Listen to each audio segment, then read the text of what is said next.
ఎట్లా అనిపిస్తుంది ఇప్పుడు? నేను వరంగల్ నుండి నెక్కొండ తిరుగుతా. ఉదయం 5:30 వరకు ఇంట్లోకెళ్ళి వెళ్తా. బండి వెళ్ళేసరికి 1, 2, 3 అవుతుంది. దానివల్ల మేము ఎటు తట్టుకోలేకపోతాను. బండ్లు వెళ్ళే పరిస్థితులు కూడా మా దగ్గర కనిపించడం లేదు. అందు గురించి ఓ రోజు 200-300 చేయగలుగుతాను, ఓ రోజు చేయలేకపోయి మళ్ళీ ఇంటికే మేము వెళ్ళిపోతాను. దానివల్ల మా మీద కొంచెం దయచేసి స్పందించి ఏదన్నా దారి చూపించగలరని మేము ప్రవర్తిస్తున్నాం. ఎంత సంపాదిస్తారు రోజుకు ఇదివరకు 1000 రూపాయలు, 800, 900 పోయేది డీజిల్కు. ఇప్పుడు అది 100-200 కనుక మించలేదు అసలు. ఓసారి ఖాళీ బండే మేము పట్టుకొని పోతాను. ఈ రోడ్డు మీద బండాలంటే మా అమ్మ లేదా, మా బాప లేడా, ఎవరు లేరు కదా. ఇక్కడ మా విలేజ్ వరంగల్, నేను తిరిగేది నెక్కొండ. పొద్దున 5:30కు వచ్చినా, ఇప్పుడు వచ్చినా నాకు 350 రూపాయలు పడ్డాయి. నేను 500 రూపాయలు డీజిల్ పోసిన. ఏం మిగులుతలేదు సార్ మాకు. ఈ మిగులకపోతేనే ఇంట్లో మా భార్యాభర్తల గొడవ బాగా అవుతుంది. ఇదివరకు ఇవాటికి ఉన్న 5 రోజులు నేను ఇంట్లో అన్నం లంచ్ చేయక పరిస్థితి ఘోరంగా ఉన్నది. కూరగాయల మందం కూడా, పాల మందం కూడా వెళ్ళే పొజిషన్. ఇప్పుడు ఈ జీవులు అమ్ముదామన్నా ఎవరు కొనే ప్రసక్తి లేదు, ముంగడికి వస్తలేరు. అట్లా అడ్డికి పావుసరి అమ్ముకున్నా, ఏదన్నా నౌకరి చేసి గుమస్తా పని చేసుకున్నా కూడా మంచిదే. కానీ ఈ జీవులు కొంటే మాకు ఏదన్నా జీవనోపాధి కలుపుకొని గుమ్మస్తో ఏదన్నా ఒకటి చేయగలుగుతాం. ఇది ఉన్నాక మనం చేయాలనేది చేయలేకపోతాను అన్నమాట. అట్లా పరిస్థితి. ఏం డిమాండ్ చేస్తున్నారు ఫైనల్ గా? ఏం డిమాండ్ చేస్తున్నారు? డిమాండ్ ఏమున్నది సార్, మరి ఈ బస్ ఛార్జీలు లేని వాళ్ళకు పెట్టండి, అది అభ్యంతరం లేదు. ఈ స్కీమ్ కింద వేరే స్కీమ్ ప్రకటించండి, అది బాగుంటది. ఇప్పుడు రేవంత్ రెడ్డి ఏమంటుండంటే ఆటో వాళ్ళు 3-4 నెలల వరకు మంచిగా బతుకుతారు. ఎందుకంటే ఈ సమ్మక్క సారక్క జాతర పెట్టినప్పటి నుండి టికెట్ తీసుకుంటున్నాం మేము. ఇప్పుడు ఆటో వాళ్ళు బాగానే ఉన్నది, ఇప్పుడు ఏం కంప్లైంట్ రావట్లేదు అని చెప్తున్నారు రేవంత్ రెడ్డి. సార్ ఇది సమ్మక్క సారలమ్మ జాతరకు డబ్బులు తీసుకుంటలేరని అంటాను, కానీ టికెట్ లేకుండా ఫ్రీ బస్ అని పెట్టిండు. ఇది వరకు 3,000 బస్సులు వేసేది, ఇప్పుడు 6,000 బస్సులు వేసిండు. ఒక్క బస్సులో 120, 130, 150 మంది పోతున్నారు వాళ్ళు. మా జీవన ఉపాధులు లేకుండా చేసి పడేసిండు. ఏదో మా కాంగ్రెస్ ప్రభుత్వం, నేను పుట్టిన కాంచెలు కాంగ్రెస్ ఓటేసిన, ఏ పార్టీకి నేను ఓటేయలే. ఇప్పుడు కూడా నేను కాంగ్రెస్కి వచ్చిన. ఎవరి దగ్గర ₹1 కూడా లంచం తీసుకోలే. నేను అడిగిన పని చేయాలి. టీఆర్ఎస్ బాడుకోలు ప్రభుత్వం ఓట్లు వేసుకున్నారు, కానీ నేను అడిగిన పని చేయలేదు. నేను ప్రైవేట్ వెహికల్ నడిపినాను, పింఛన్ గురించి అప్లికేషన్ పెట్టాను, ఇది రిజెక్ట్ చేస్తున్నాను. ఏ కొడుకు ఏం జాబ్ చేస్తాను, ఏ కొడుకు నువ్వు ఇంటికి వచ్చి ఏర్పాటు చేసుకున్నావు కూడా నా ఇంట్లో కూలి కాని మనిషి లెక్కనే నేను. అసలు పరిస్థితి ఏ పార్టీ ఏం పెడతారు సార్, వాళ్ళే చూసుకుంటారు. బీద వ్యక్తులకి ఎవరు ఏం చేయలేకపోతాను వాళ్ళు. మనం పోయి ఎమ్మెల్యేలు అడిగినా ఎవరిని అడిగినా కూడా చేస్తాం, అప్పుడు రా ఇప్పుడు రా అని అంటారు. ఇప్పుడు ఇందాక చాలా మంది ఇక్కడ ఒక 20-30 మంది కనిపించింది సార్ బస్సు రాకముందు. సో ఇప్పుడు బస్సు వచ్చిన అటు చూపి ఒకసారి కెమెరా. సార్ బస్సుకు ఇక్కడ 50-60 మంది ఉంటాను, కానీ దీవులను వాల్యుయేట్ చేస్తలేదు. ఎవరు కూర్చున్న వాళ్ళు వెళ్ళిపోతున్నారు, దిగిపోతున్నారు. బస్సు గురించి లేడీస్ కూడా జెంట్స్ కూడా వెయిట్ చేస్తాను. వెయిటింగ్ చేసి 2 గంటలైనా 3 గంటలైనా మినిమము దాంట్లో బస్సులకు కూర్చునేది 70 నెంబర్స్ బస్. అది 140 బస్, 150, 140 ఎక్కించుకొని పోతాను. అయినా బస్సులో యజమానులు ఎంత ఓపికతో నడుపుతానో అది మాకే తెలియదు. నేను కూడా పెద్ద వెహికల్ నడిపి ఏదో మా స్థాయికి నేను చిన్న వెహికల్ కొనుక్కొని. గతంలో కూడా కాంగ్రెస్ కార్యకర్త అని చెప్తున్నారు కదా. నేను కరెక్ట్ చెప్తాను, కాంగ్రెస్ కోట మీద వచ్చినాక ఏ పార్టీ ఏం పని చేస్తుందండి, మాకు ఏం పని చేయరు. ఇప్పుడు మేము తినే అన్నంలో అనుభవించినాక ఇప్పుడు ఎవరైతే ఎంత పెద్ద ఆఫీసర్ అయినా ఎవరైనా చెప్తారు, ఏ వెహికల్ పట్టుకున్నా కూడా 2 కాళ్ళు పట్టుకుంటారు.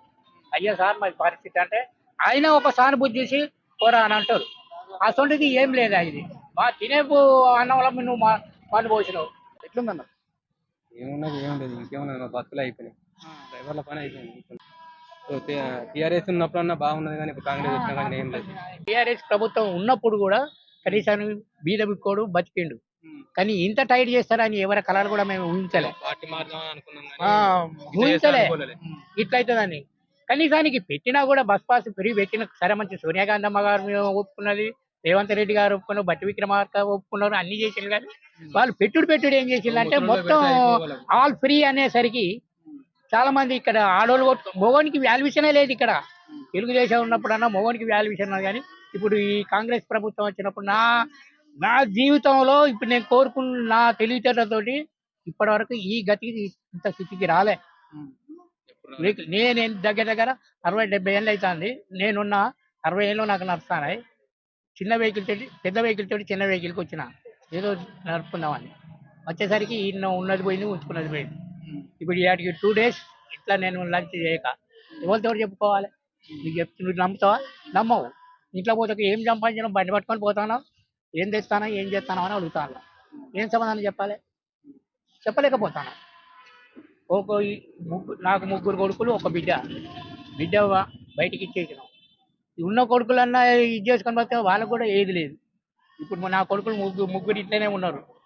కాల్ చేసినా నేను కాల్ చేస్తా మాట్లాడండి, 3 ఇట్లనే ఉన్నారు. వాళ్ళకి ఏం లేదు. ఒక ఆయన జీబు నడుపుకుంటాడు, వాడి వెహికల్ నడతలేదు, ఏం చేస్తాడు? ఇప్పుడు 15 రోజుల కాంచెల్లి ఇంట్లోనే పూజ చేస్తాడు, కూర్చుంటాడు. ఏందిరా అంటే ఏం చేయాలి? నువ్వేం చేసేది, నేనేం చేసేది? అయిపోయింది. అసలే ఈ బ్రతుకులే వేస్ట్ అయిపోయినాయి మాది. ఎంత కేసీఆర్ రేవంత్, ఇంకా కేసీఆర్ ఉన్నప్పుడైనా నేను ఇది చేసినాను. నేను కాంగ్రెస్ ప్రభుత్వం. ఆటో డ్రైవర్ కి ఏం పొట్ట కొట్టకుండా బాగానే చేసుకోవచ్చు. ఆటో డ్రైవర్లకి ఏంటండి, నెలకు 500, 10,000, 5,000 ఇస్తే వాళ్ళకి ఏం సరిపోతుంది? ఎవరికేం సరిపోతుంది? ప్రైవేట్ వెహికల్స్ నడిపిన వాళ్ళకి మాత్రం అయితే కడుపు మీద కొట్టిండి. అయితే గ్యారంటీ నేను చెప్తాను. వాళ్ళు చాలా 50 సంవత్సరాలు దాటిన ముసలి వాళ్ళకు పెట్టండి. లేని విద్యార్థులు లేడీస్ ఉన్నారు, వాళ్ళకు పెట్టండి. ఎందుకంటే ఫీజు కట్టలేక, బస్ పాస్ తీసుకోలేక ఆర్థిక పరిస్థితులు మరి ఉంటారు వాళ్ళకు పెట్టండి. కాకపోతే నీకు పెద్దలకు పెట్టాలన్నప్పుడు ఒక 50 ఏళ్ళు దాచిన వాళ్ళకు ఫ్రీ పెట్టండి. అది కాకపోతే నువ్వు మొత్తం ఆఫీ చేస్తానంటే 100 రూపాయలు ఉన్నదానికి ఒక 80 రూపీస్ చేయి, 80 రూపీస్ ఉన్నదానికి 50 రూపాయలు చేయి. అటు నీకు సేఫ్టీ అవుతుంది, ఇటు మాకు సేఫ్టీ అవుతుంది. నువ్వు అసలే గుట్ట మీద కూర్చొని కాలు చాపి మా నోటికాడ అంతే మేము ఎక్కడికి పోవాలని చెప్పు. ఇప్పుడు ఏమంటుంది పెద్ద ఆయన అంటే, ఎంపీ స్థానాలు మాకు మొత్తం ఎన్ని ఉంటాయో అన్ని మొత్తం గెలిపించిన తర్వాతనే అన్ని పథకాలు అమలు చేస్తా అని చెప్తుంటారు. సార్ అది ఎంపీ ఎలక్షన్ లో గెలుచుడు కష్టం కాంగ్రెస్ ప్రభుత్వం. ఇప్పుడు నేను చెప్తాను కదా, బల్ల గుద్దినట్టు కాంగ్రెస్ అని ఇట్లా మాట్లాడుతుంటే మీరే అర్థం చేసుకోండి. మార్పుని కోరుకుంటున్నారు ప్రజలు. మార్పు ఇగో ఒక ప్రభుత్వం నుంచి ఒక ప్రభుత్వం పడగొట్టాలని ఒక జనవల ఇన్స్పెక్షన్ వచ్చింది. అది దృష్టిలో పెట్టుకొని నువ్వు ఇవి ప్రకటించద్దు. నువ్వు ఎట్లాగో నేను గెలుస్తానని నీకు ధీమా ఉన్నది. మేము కూడా జనాలల్లో కూడా నేను కాంగ్రెస్ ఓటేయాలని అందరికీ నోట్లో ఉన్నది, అభిప్రాయం ఉన్నది. ఈ గవర్నమెంట్ పడగొట్టాలని అందరికీ ఉన్నది. పడగొట్టాలని కాంగ్రెస్ రావాలని కోరి కొట్లాడి తెచ్చుకున్నారు. వాళ్ళను గెలిచిపించిన వాళ్ళను నోట్ల కొట్టేసి అన్ని పథకాలు రావాలి. డిమాండ్ ఏమున్నది సార్? ఈ బస్సు ఫ్రీ ప్రయాణం తీసేయాలి. ఇదొకటి. మాకు జీవన ఉపాధికి ఏదైనా ఒకటి మాకు కల్పించాలి. మీరు వచ్చే ఫ్రీ పాస్ అంటే మాకు ఏదైనా ఒకటి కల్పించాలి.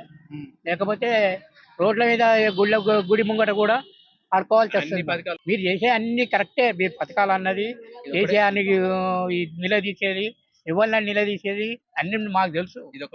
ఇది ఒక్క పథకం గురించి నువ్వైతే సెట్ చేయాలి. అది మేము కోరుకున్నది. నాకు రేవంత్ రెడ్డి సారు మాకు మంచిగా చేస్తాడు, మేము మాకు అన్నం 2 చేతులు తింటామని మేము అనుకున్నాం, కానీ ఇట్లా చేస్తాడని మేము అనుకోలేదు సార్. లాస్ట్ ఒక మీటింగ్ లో చెప్పింది కదా. మీటింగ్ లో చెప్పేది ఏమున్నదండి? లాస్ట్కు ఆకలంతా పోయినాక అన్నం తింటామంటే ఏం తింటాం సార్? మేము చేసుకున్నదే ఇది అయిపోయింది. ఎవరు ఎక్తారు సార్? ఇప్పుడు 8, 10 మంది 12 మంది వస్తారు. జీబులు ఎక్కువ అంటే ఏ తల్లి ఎక్కది, ఏ అవ ఎక్కది, బస్సులు అయినా కూడా ఎక్కది. అట్లా మళ్ళీ ఇంకా బస్సు వచ్చుకుంటే వెళ్ళిపోతారు సార్. అది మీరు ఇట్లే ఉంటారు. ఇక మేము ఇట్లనే ఉంటాం సార్. మా స్థానం ఏది లేదు కదా. జెన్సీ వస్తేనే జీపు కదులుతాయి, లేకపోతే కదలదు.